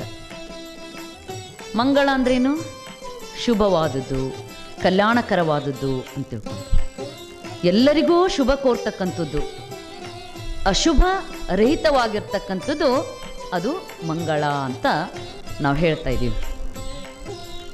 ನಮ್ಮ ಭಾರತೀಯ ಪರಂಪರೆಯ ಒಂದು ಸಾಹಿತ್ಯ ರಚನೆಯಲ್ಲಿ ವಿಶೇಷವಾಗಿ ದೈವಿ ಸಾಹಿತ್ಯ, ಆಧ್ಯಾತ್ಮಿಕ ಸಾಹಿತ್ಯ ಅಂತ ಏನು ರಚನೆ ಆಗ್ತಾ ಇದ್ದಾವಲ್ಲ, ಆ ಎಲ್ಲ ರಚನೆಗಳಲ್ಲಿ ಪ್ರಾರಂಭದಲ್ಲಿ ಬರ್ತಕ್ಕಂಥದ್ದು ಯಾವುದು ಅಂತಂದರೆ ಮಂಗಳಾಚರಣೆ. ಆ ಒಂದು ಪರಂಪರೆ ನಾವು ನಮ್ಮ ಭಾರತೀಯ ಸಾಹಿತ್ಯ ಪರಂಪರೆಯಲ್ಲಿ ಕಾಣ್ತಾ ಇದ್ದೀವಿ. ಪ್ರತಿಯೊಂದು ಒಂದು ಕಾರ್ಯದ ಆರಂಭದಲ್ಲಿ ಆ ಕಾರ್ಯದಿಂದ ನನಗೂ ಮತ್ತು ಎಲ್ಲರಿಗೂ ಒಳ್ಳೆಯದಾಗಲಿ, ಶುಭವಾಗಲಿ ಅಂತ ತಿಳ್ಕೊಂಡು ನಾವೇನು ಆರಂಭ ಮಾಡ್ತೀವಲ್ಲ ಅದು ಮಂಗಳ. ಮತ್ತು ಅಂಥ ಒಂದು ಕಾವ್ಯದ ವಸ್ತುನೂ ಕೂಡ ಅಷ್ಟೇ ಶ್ರೇಷ್ಠವಾಗಿರ್ತದ್ರಿ. ಆ ಕಾವ್ಯದ ನಾಯಕ ಅಲ್ಲಿ ವ್ಯಕ್ತಿ ಆಗಿರೋದಿಲ್ಲ, ಅವನು ಏನಾಗ್ತಾನೆ ಅಂದ್ರೆ ತತ್ವನೇ ಆಗಿರ್ತಾನೆ ಅಂತ. ಅದಕ್ಕೆ ಹೀರೋಸ್ ಆರ್ ಐಡಿಯಲ್ಸ್ ಅಂತ. ಅಂದರೆ ಅವರು ನಾಯಕರಲ್ಲ, ಅವರು ತತ್ವನೇ ಆಗಿರ್ತಾರೆ ಅಂತ. ಅಂಥ ಒಂದು ತತ್ವವನ್ನು ತಿಳಿಸ್ತಕ್ಕಂಥ ಕಾವ್ಯ ನಾವು ನೋಡ್ತಾ ಇದ್ದೀವ್ರಿ. ಇತಿಹಾಸದಲ್ಲಿ ಇಂಥ ಒಂದು ದಿವ್ಯವಾಗಿರ್ತಕ್ಕಂಥ ಕಾವ್ಯಗಳು ಬಂದವಂದರೆ ಜಗತ್ತನ್ನೇ ಪರಿವರ್ತನೆ ಮಾಡ್ತಕ್ಕಂಥ ಕಾವ್ಯಗಳು, ಸಾಹಿತ್ಯ ಹುಟ್ಕೊಂಡಿದೆ. ಅದರಲ್ಲಿ ವಿಶೇಷವಾಗಿ ನೀವೆಲ್ಲ ಜನಜನಿತವಾಗಿರ್ತಕ್ಕಂಥದ್ದು, ನಿಂಬಲ್ಲೆಲ್ಲ ಮನೆ ಮಕ್ಕಳನ್ನು ಕೂಡ ಹೇಳ್ತಿರ್ತಾರೆ. ಏನಂದ್ರೆ ಮಹಾಭಾರತ, ರಾಮಾಯಣ, ಅದರದ ಒಂದು ಕಾವ್ಯದ ನಾಯಕನು ಕೂಡ ಯಾರ್ಯಾರು ಅಂತ ನಿಮಗೆಲ್ಲ ಗೊತ್ತಿದೆ. ಈಗ ಕುರಾನದ ನಾಯಕ ಮೊಹಮ್ಮದ್ ಪೈಗಂಬರ್ ಅಂತ ಹೇಳ್ತೀವಿ. ಅದೇ ಬೈಬಲ್ ಜೀಸಸ್ ಕ್ರಿಸ್ತ ಅಂತ ಹೇಳ್ತೀವಿ. ಅದೇ ವಚನ ಕಾವ್ಯದ ನಾಯಕ ಬಸವಣ್ಣ ಅಂತ ಹೇಳ್ತಾ ಇದ್ದೀವಿ. ಹಾಗೆಯೇ ಇಲ್ಲಿ ಈ ಒಂದು ಪ್ರಭುಲಿಂಗ ಲೀಲೆಯ ವಸ್ತು ಯಾರು, ಆ ಕಾವ್ಯದ ನಾಯಕ ಯಾರು ಅಂದರೆ ಯಾರಂತ ನಿಮ್ಗೆ ಈಗಾಗಲೇ ಗೊತ್ತಾಗಿದೆ. ಯಾರು? ಪ್ರಭುಲಿಂಗ ಲೀಲೆ ಬರೆದಿರ್ತಕ್ಕಂಥ ಚಾಮರಸ. ಆದರೆ ಆ ಪ್ರಭುಲಿಂಗ ಲೀಲೆಯ ನಾಯಕ ಯಾರು ಅಂದರೆ ಅಲ್ಲಮ ಪ್ರಭು. ಆ ಒಂದು ಪಾತ್ರ ಯಾವ್ದು ಹಿಡಿದಿರ್ತಾರಲ್ಲ ಆ ಕವಿಗಳು, ಆ ಕಾವ್ಯದ ಚರಿತ್ರೆಗಳು ಏನಾಗ್ತವೆ ಅಂದರೆ ಜಗತ್ತಿನ ಒಂದು ಸಕಲ ಜೀವಿಗಳಿಗೆ ಏನಾದರೂ ಒಂದು ಸುಖ ಮಾಡ್ತಕ್ಕಂಥ ಒಂದು ಚರಿತ್ರೆ ಅದು ಒಳಗೊಂಡಿರ್ತದ್ರಿ. ಈಗ ನೋಡ್ರಿ, ಗುರು ಬಸವಣ್ಣನವರು ಒಂದೇ ಒಂದು ವಾಕ್ಯ ಯಾವುದು ಅಂದರೆ ಸಕಲ ಜೀವಾತ್ಮರಿಗೆ ಲೇಸನೆ ಮಾಡು. ಈ ಕಾವ್ಯದ ಒಂದೇ ಒಂದು ಸಾಲು ಏನು ಮಾಡ್ತ್ರಿ, ಎಷ್ಟೋ ಪ್ರಾಣಿಗಳನ್ನು ರಕ್ಷಣೆ ಮಾಡ್ತಿಲ್ಲ, ಎಷ್ಟೋ ಪ್ರಾಣಿಗಳು ಕೊಲೆ ಮಾಡ್ತಿದ್ರು. ಅಂತ ಕೊಲೆ ಮಾಡ್ತಕ್ಕಂಥದ್ದನ್ನು ಇದು ಒಂದು ಸಾಲು ಓದಿದವ್ರು ಏನು ಮಾಡಿದ್ರದು ಬಿಟ್ಬಿಟ್ಟವ್ರಿ. ಆ ಪ್ರಾಣಿಗಳಿಗೆ ಬದುಕು ಸಿಕ್ತಿಲ್ಲ. ಅದಕ್ಕೆ ಅಂಥ ಒಂದು ಜಗತ್ತಿನಲ್ಲಿ ಎಷ್ಟೋ ಪ್ರಾಣಿಗಳಿಗೆ ಪ್ರಾಣ ಕೊಡ್ತಕ್ಕಂಥ, ದುಃಖ ನಿವಾರಣೆ ಮಾಡ್ತಕ್ಕಂಥ ಶಕ್ತಿ ಕೊಡ್ತಕ್ಕಂಥ ಕಾವ್ಯಗಳನ್ನು ನಾವು ನೋಡ್ತಾ ಇದ್ದೀವಿ. ಅದಕ್ಕೆ ಚರಿತ್ರೆಗಳು ಜಗತ್ ಕಲ್ಯಾಣದ ಇಚ್ಛೆಯನ್ನಿಟ್ಕೊಂಡು ಆ ಮನದಲ್ಲಿ ಈ ಒಂದು ಕಾವ್ಯದಿಂದ ಈ ಒಂದು ಜಗತ್ತಿನ ಕಲ್ಯಾಣ ಆಗಬೇಕು, ಜಗತ್ತಿನ ಜನರ ಮನದ ಕತ್ತಲೆಯನ್ನು ಕಳಿಬೇಕು ಅಂತಕ್ಕಂಥ ಒಂದು ಸದಿಚ್ಛೆಯನ್ನು ಇಟ್ಕೊಂಡೇ ಪ್ರಾರಂಭವನ್ನು ಮಾಡ್ತಾರ್ರಿ ಎಲ್ಲ ಮಹಾಕವಿಗಳು, ಶ್ರೇಷ್ಠ ಕವಿಗಳು. ಹಾಗೆಯೇ ಇಲ್ಲಿ ಚಾಮರಸ ಪ್ರಭುಲಿಂಗ ಲೀಲೆಯ ಒಂದು ಉದ್ದೇಶ ಅದನ್ನೇ. ಈ ಪ್ರಭುಲಿಂಗ ಲೀಲೆಯ ನಾಯಕ ಅಲ್ಲಮ ಪ್ರಭು. ಸಾಮಾನ್ಯ ಏನು ಅಲ್ಲಮ ಪ್ರಭು? ಮಾನವ ಸಾಧನೆಯ ಶಕ್ತಿಯ ಸಿದ್ಧಿಯ ಫಲ ಅಂತ ನಾವು ಹೇಳಬೇಕಾಗ್ತದ್ರಿ. ಆ ಮಾನವ ಹೆಂಗೆ ಸಾಧನೆ ಮಾಡ್ಬೋದು, ಎಷ್ಟು ಸಾಧನೆ ಮಾಡ್ಬೋದು ಅನ್ನೋದಕ್ಕೆ ಸಾಕ್ಷಿ ಯಾರು ಅಂದ್ರೆ ಅಲ್ಲಮ ಪ್ರಭು. ನೀವು ಅನ್ಬೋದು ಹೆಂಗ ಅಂತ. ಯಾವ ಇದರಲ್ಲಿ ಹುಟ್ಟಿರಿ ಅಲ್ಲಮರು? ನಟವರ ಜಾತಿಯಲ್ಲಿ ಹುಟ್ಟಿ ಏನು ಬಾರಿಸ್ತಿದ್ರು? ಮದ್ದಳೆಯನ್ನು ಬಾರಿಸ್ತಕ್ಕಂಥ ಅಲ್ಲಮ್ಮ ಎಂಥ ಸಿದ್ಧಿ ಪಡ್ಕೊಂಡ್ರು ಅಂತಂದ್ರೆ ವ್ಯೋಮಕಾಯ ಆದ್ರಲ್ಲ, ಆಕಾಶಕಾಯ ಆದ್ರು, ಬಯಲುಕಾಯ ಆದ್ರು. ಎಂಥ ಸಿದ್ಧಿ ರೀ ಇದು! ಅಂಥ ಅದ್ಭುತ ಸಿದ್ಧಿ ಸಾಧನೆ ಮಾಡಿರ್ತಕ್ಕಂಥವ್ರು ಅಲ್ಲಮ ಪ್ರಭು. ಇಂಥ ಸಿದ್ಧಿ ಪುರುಷನಿಗೆ ಮಂಗಳಾಚರಣೆ ಮಾಡ್ತಾ ಇದ್ದಾನ್ರಿ. ಯಾರು? ಚಾಮರಸ. ಆ ಮಂಗಳಾಚರಣೆಯಲ್ಲಿ ಅವರಿಗೆ ವಂದನೆ ಮಾಡ್ತಾನೆ, ನತ ಮಸ್ತಕ ಮಾಡ್ತಾನೆ. ಅಂದ್ರೇನು? ಅವನು ಸ್ತುತಿ ಮಾಡ್ತಾನೆ, ಶರಣಾಗತನಾಗ್ತಾನೆ, ನನಗೆ ಕರುಣಿಸುವಂತ ಪ್ರಾರ್ಥಿಸ್ತಾನೆ. ಹಾಗೆ ನಾವು ಕೂಡ ಪ್ರಾರ್ಥಿಸ್ಬೇಕ್ರಿ. ಇಲ್ಲಿ ಚಾಮರಸ ಪ್ರಾರ್ಥಿಸ್ತಾನಂದ್ರೆ ಅದು ಅವ ಪ್ರಾರ್ಥಿಸ್ತಾನಂತಲ್ಲ, ನಾವು. ಹಾಗೆ ಅಂಥ ಸಿದ್ಧಿ ಪುರುಷರ ಒಂದು ಸ್ಮರಣೆ ನಾವು ನಮಿಸ್ಬೇಕು, ವಂದಿಸಬೇಕು ಅಂತಂದರೆ ನಮ್ಮ ಮನಸ್ಸಿನ ಕಿಟಕಿಗಳನ್ನು ಕೂಡ ತೆರೆದಿಟ್ಕೋಬೇಕಾಗ್ತದ್ರಿ. ಇಟ್ಕೋಬೇಕಿಲ್ಲ, ಇಲ್ಲ ಅಂದ್ರೆ ಅದು ಒಳಗೆ ಹೋಗ್ಲಿಕ್ಕೆ ಸಾಧ್ಯ ಅದೇನು? ಇಲ್ಲ. ಈಗ ನೀವು ಬಾಗಿಲ್ದು ಎಲ್ಲ ಕಿಟಕಿಗಳು ಮುಚ್ಚ್ರಿ, ಆಗ ಹೊರಗಿನ ಗಾಳಿ ಒಳಗೆ ಬರ್ಲಿಕ್ಕೆ ಸಾಧ್ಯನಾ? ಇಲ್ಲ. ನಮ್ಮ ಉಸಿರೇ ತುಂಬಿಡ್ತದ್ರಿ ಅಲ್ಲೆಲ್ಲ ಪೂರ. ಒಳಗೆ ಹೋದ್ರೆ ಮತ್ತೆ ನಮಗೆ ರೋಗ ರುಜಿನಗಳು ಬಂದುಬಿಡ್ತವೆ. ಆದ್ರೆ ಫ್ರೆಶ್ ಗಾಳಿ ಅಲ್ಲಿ ಬರಬೇಕಾದ್ರೆ ಆ ರೂಮಿನ ಕಿಟಕಿಗಳು ತೆರೆದಿಟ್ಕೋಬೇಕಾಗ್ತದೆ. ಹಾಗೆಯೇ ಆ ಮಹಾತ್ಮರ ಸಿದ್ಧಿ ಪುರುಷರ ಒಂದು ಶಕ್ತಿ ನಮ್ಮ ಒಳಗೆ ಪ್ರವೇಶ ಆಗಬೇಕಾದ್ರೆ ನಾವೇನು ಮಾಡ್ಬೇಕ್ರಿ? ನಮ್ಮ ಮನದ ಕಿಟಕಿಗಳನ್ನು ಕೂಡ ತೆರೆದಿಟ್ಕೋಬೇಕು. ನೀವಂತೀರಿ ರೂಮಿನಾಗಂದ್ರೆ ಕಿಟಕಿಗಳವ, ನಮ್ಮ ಮನಸ್ಸಿನಾಗೆಲ್ಲವರಿ ಕಿಟಕಿ ಅಂತೀರಿ. ಹೆಂಗೆ ತೆರಿಬೇಕೋರಿ ಆ ಕಿಟಕಿಗಳೆಲ್ಲ? ಏನೇನ್ರ ಕಟ್ಗಿನಿಂದ ಮಾಡಿಂದವನ ಏನವ? ತೆರ್ಕೊಳ್ಬೇಕಾಗ್ತದ್ರಿ. ನಾವು ಯಾವ್ದ್ಯಾವ್ದೋ ತುಂಬ್ಕೊಂಡು ಬಂದಿರ್ತೀವಿ. ಯಾಕೆ? ಬೆಳಗ್ಗೆ 6ರಿಂದ ಸಾಯಂಕಾಲ 6ರವರೆಗೆ. ಎಷ್ಟು ತಾಸು ಅದು? 12 ತಾಸು. 12 ತಾಸು ಎದ್ರಲ್ಲ ಮಗ್ನಾಗಿದ್ದೀವ್ರಿ ನಾವು. ನೀವಲ್ಲ ಬಿಡ್ರಿ, ನೀವೆಲ್ಲ ವಚನ ಪಠಣ, ಪೂಜೆ, ಪ್ರಾರ್ಥನೆಯಲ್ಲಿ ಮಗ್ನಾಗಿರ್ತೀರಿ. ಅಂತೆ ಹಿಂಗೆ ಹರಿದು ಬರ್ತೀರಿ. ಇನ್ನು ಭಾಳಷ್ಟು ಜನ ಅದಾರ. ಅದಕ್ಕೆ ನಾವು ಕಿಟಕಿಗಳನ್ನು ತೆರ್ಕೊಳ್ಬೇಕು ಈ ಒಂದು ಶರಣರ ಚರಿತ್ರೆಯನ್ನು ಕೇಳಲಿಕ್ಕೆ. ಅದಕ್ಕಿಲ್ಲಿ ಹೇಳ್ತಾರೆ ಏನಂದ್ರೆ, ಶಿವವಚನ ಗುರುವಚನ ಪುರಾತರ ವಚನ ಕೇಳಿ ಬದುಕಿರಯ್ಯ, ಕೇಳಿದ ಸದ್ಭಕ್ತರೆಲ್ಲರೂ ಕೃತಾರ್ಥರಪ್ಪಿರಿ. ಶಿವವಚನ ಗುರುವಚನ ಪುರಾತನ ವಚನ ಕೇಳಿ ನೀವು ಸಾರ್ಥಕ ಮಾಡ್ಕೋರಿ ನಿಮ್ಮ ಬದುಕು.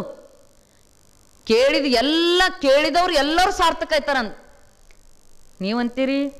ನಾವು ಎಷ್ಟು ವರ್ಷ ಆಯ್ತು ಕೇಳ್ತಿದೀವ್ರಿ. ಆದ್ರೆ ಕೇಳ್ಬೇಕಂತ್ರಿ ಹೆಂಗ? ನಾವು ತಲೆ ಮೇಲಿಂದ ಹಾರು ನಡೆದು ಕೇಳಿದವ್ರು ಅಂದಾರ, ನಾವು ಕೇಳತ್ತಿಲ್ಲ ಅನ್ನಂಗಾಯ್ತದ. ಅದಕ್ಕಿಲ್ಲಿ ಹೇಳ್ತಾರೆ ಹೆಂಗೆ ಕೇಳಬೇಕು ಅಂದ್ರೆ, ತನು ಕರಗಿ ಮನ ಕರಗಿ ಭಾವ ಬೆಚ್ಚದು, ದೇಹವಿಲ್ಲದೆ ಶರಣರಲ್ಲಿ ಅನುಭಾವವ ಕೇಳಿದಡೆ ಅದೇ ಸದ್ದೋನ್ಮುಕ್ತಿ ನೋಡಿರೋ. ಹೆಂಕಂತ್ರಿ ತನು ಕರಗಿ ಅಂದ್ರೆ ಏನು? ಕರಗೋಗ್ಬೇಕೇನು? ಇಲ್ಲ. ಹೆಂಗಾಗ್ಬೇಕು ಅಂದ್ರೆ ಪೂರ ನಮ್ಮ ತನು ಮನ ಭಾವ ದೇಹ ಎಲ್ಲವೂ ಕೂಡ ನಾವೇನು ಅನುಭವ ಕೇಳ್ತಾ ಇದ್ದೀವಲ್ಲ ಅದರಲ್ಲೇ ಮಗ್ನ ಆಗ್ಬೇಕಂತ್ರಿ. ಆದ್ರೆ ನಮ್ಮಲ್ಲ ಆ ಮಗ್ನತೆ ಬರಲ್ದು. ಸ್ವಲ್ಪ ಹೆಚ್ಚು ಕಡಿಮೆ ಆಯ್ತಾ ನಾವು ಮತ್ತೆ ತಿರುಗಿ ನೋಡ್ತೀವಿ ರೀ. ಅದಕ್ಕೆ ಇಲ್ಲಿ ಹೇಳ್ತಾರೆ, ಹಂಗೆ ಕೇಳ್ದಿ ಅಂದ್ರೆ ನಿನಗೆ ಸದ್ಯೋನ್ಮುಕ್ತಿ ಆಗ್ತದೆ. ಇಂತಲ್ಲದೆ ಮನ ವ್ಯಾಕುಲನಾಗಿ ಒಮ್ಮೆ ಅಭಿಮುಖನಾಗಿ ಒಮ್ಮೆ ಪರಾನ್ಮುಖನಾಗಿ ಈ ಕಡೊಮ್ಮೆ ನೋಡ್ತೀವಿ ಈ ಕಡೊಮ್ಮೆ ನೋಡ್ತೀವಿ ಮತ್ತೆ ಹಿಂಗೆ ನೋಡ್ತೀವ್ರಿ. ನಮ್ಮ ವಿದ್ಯಾರ್ಥಿಗಳದ್ದು ಹೇಳ್ತೀವ್ರಿ, ನಾವು ಪಾಠ ಮಾಡ್ತಿರ್ತೀವಿ, ಯಾರೋ ಬರ್ತಾರಲ್ಲ ಲೇಟ್ ಮಾಡಿ, ಪೂರ ಅವ್ರು ಬಂದ ಅಲ್ಲಿ ಬೆಂಚಿನ ಮೇಲೆ ಕೂಡ ತನಕ ಅವ್ರಿಗೆ ನೋಡ್ತಾರ ಅನ್ಕೋರಿ. ಅದಕ್ಕೆ ನೋಡ್ರಿ, ಇವರೆಲ್ಲ ಅನುಭವದ ಮಾತುಗಳೇ ವಚನದಾಗ. ಉಪದೇಶವೆಂತ ಅಳವಡದಯ್ಯ, ಇಂಥವ್ರಿಗೆ ಹೆಂಗೆ ಉಪದೇಶ ಅಳವಡ್ತದ ಹೇಳ್ರಿ? ಉಪದೇಶ ಅಳವಡ್ಲ ಸಾಧ್ಯ ಅದೇನು? ಸಾಧ್ಯ ಇಲ್ಲ. ಮಹಾಲಿಂಗ ಕಲ್ಲೇಶ್ವರ ಅದಕ್ಕೆ ಹಂಗೆ ಕೇಳಿದ್ರೆ ಉಪದೇಶ ಅಳವಡ್ತದೆ. ಇಲ್ಲ ಅಂತಂದ್ರೆ ಪರಾನ್ಮುಖ ಅಭಿಮುಖನಾದ್ರೆ ಅಲ್ಲಿ ಅಳವಡಲ್ದು ಅಂತ. ಗುರು ಸಾಧಕನಿಗೆ ಒಂದು ಉದ್ಯಾನವನದಲ್ಲಿ ಹಿಂಗೆ ಈ ಶರಣ ಉದ್ಯಾನ ಹೆಂಗದ ನೋಡ್ರಿ, ಇದಕ್ಕೆ 4 ಕಡೆ ರಸ್ತೆ ಅದಾವ್ರಿ. ಇಂಥಲ್ಲಿ ನಾವು ಸಾಧನೆ ಮಾಡ್ಬೇಕಲ್ಲ, ಇದು ಭಾಳ ಗ್ರೇಟ್ ರೀ. ನೀವೆಲ್ಲರೂ ಭಾಳ ಪುಣ್ಯವಂತರ್ರಿ, ಭಾಳ ಗ್ರೇಟ್ ಅನ್ನಿಸ್ತದ ನನಗೆ. ಯಾಕಂದ್ರೆ 4 ಕಡೆ ರಸ್ತೆ ಇದ್ದಲ್ಲಿ ಇಷ್ಟು ಶಾಂತವಾಗಿ ನೀವು ಕೇಳ್ತಿರಲ್ಲ, ಇದು ನಿಮ್ಮ ಭಾಗ್ಯ, ನಮ್ಮೆಲ್ಲರ ಭಾಗ್ಯ ಅಂತ ಅನಿಸ್ತದೆ. ಹಾಗೆ ಗುರು ಸಾಧಕನಿಗೆ ಹಿಂಗೆ ಉದ್ಯಾನವನದಾಗ ಕುಂತು ಪ್ರವಚನ ಹೇಳ್ತಿದ್ದ. ಆಗ ಸಾಧಕ ಕುಂತು ಕೇಳ್ತಿದ್ರಿ, ಅದರಲ್ಲಿ ಒಂದು ಸಣ್ಣ ತೂತಿತ್ತು ಅವನ ಎದುರು. ಆ ತೂತಿನಾಗ ಒಂದು ಇಲಿ ಹಿಂಗೆ ಹೋಗ್ಲತ್ತದ ಬರ್ಲತ್ತದ. ಆಗ ಅವ ಅದೇ ನೋಡ್ಲತ್ತನ್ರಿ. ಅವಾಗ ಎಷ್ಟು ಮಗ್ನಾಗದ ನೋಡ್ಲತ್ತನಂತಂದ್ರೆ, ಆಗ ಗುರು ಕೇಳ್ತಾರ ಏನಂತಂದ್ರ, ಪ್ರವಚನ ತಿಳಿತಾ ಅಂತ. ಆಗವನ್ ಹೇಳ್ದು ಏನಂತ, ಎಲ್ಲ ಹೋಗ್ಯದ ಬಾಲ ಒಂದೇ ಉಳಿದದ ಅಂದ್ರಿ.